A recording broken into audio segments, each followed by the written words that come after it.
Mitch's music. Today we are going to talk about the psychology of buying a guitar.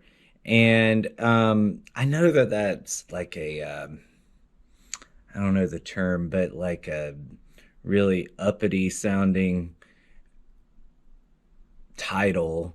But isn't that what it is? We sit around and we think about buying the perfect guitar to the point that we never go and buy a guitar. And I know you hear me say that a lot, but I want your focus to be more on doing. And so today we're going to talk about the differences between some of these guitars. And I don't have examples. I have three guitars. I have had basically three guitars my whole life. I had a beginner guitar at the very beginning. I got an acoustic guitar that was an Arbor for like 199 bucks, and it got me started. And then I moved to an electric guitar that was a Kramer from Sam's, and it led me to a different style of playing. And then after that, I got my first Fender Strat, which is a guitar that I still have until this day. So, what's my point? My point is that you're going to have a lot of guitars, and all you really need is a guitar to get you started right now. So, is there a such thing as the perfect guitar? Maybe, but you're not going to find it your first time out because you don't even know what you like yet. So, go to the music store, grab some guitars, play around with them, hook them up to amps if they're electric. But even that, make sure that you're hooking it up to an amp that you're going to either have access to or you're going to buy along with the guitar, and just finding the guitars that you like. So honestly, if I was trying out an electric guitar and I didn't have an amp right now, I would hook it up to the cheapest amp I could find so that I wasn't paying attention to how great the guitar sounded, but rather how the guitar felt, what I liked about it. And then later, and we'll talk about this in a later video, but later we'll talk about how to pick the right amp, because an amp can enhance your sound way more than a guitar. And I haven't talked anything about price yet. And so you're probably thinking, well, I want to do this research so that I don't buy some crappy guitar that's just going to break on me. And in the past, I would agree that that was a fear to have. But at this time period, we have guitars out there that are, even though they're not great, they're not going to just like fall apart in your hands. Most of them are just a little less quality materials.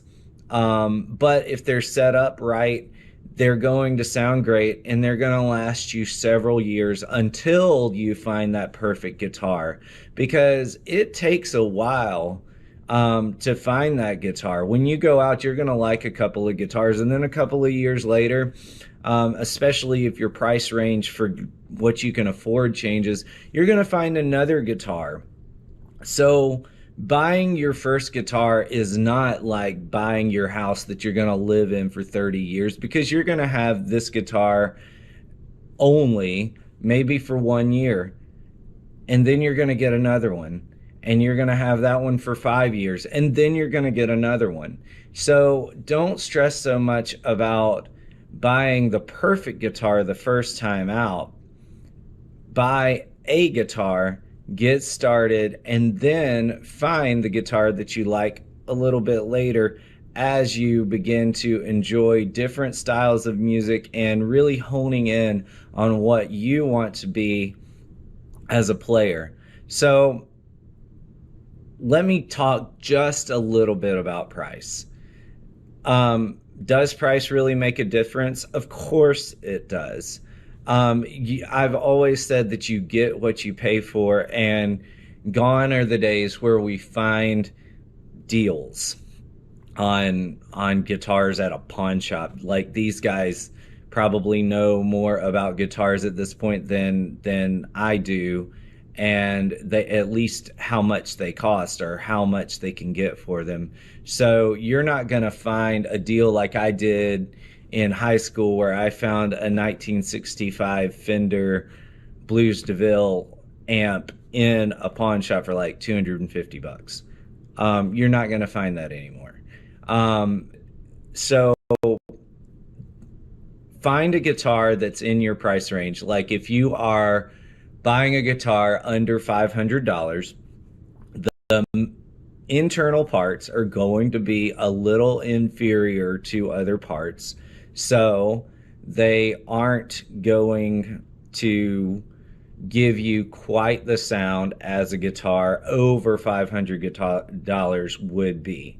But one way that you could alleviate that is you could place an electric guitar that's a under $500 electric guitar with an amp that's slightly better, and that'll help your tone a little bit more.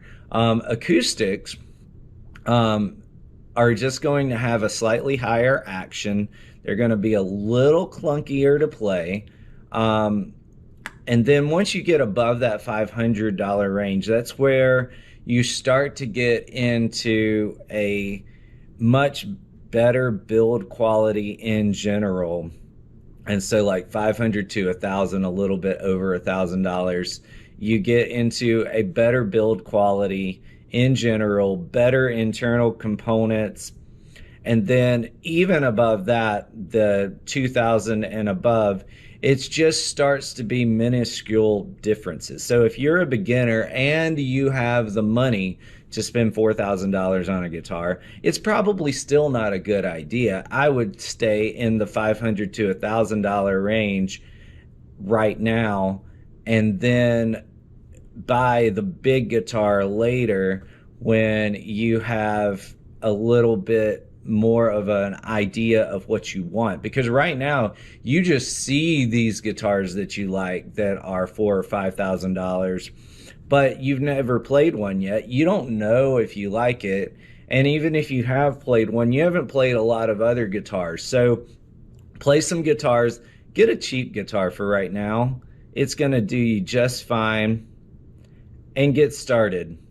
And if you have any specific questions, just let me know in the comments below. I've talked too much already.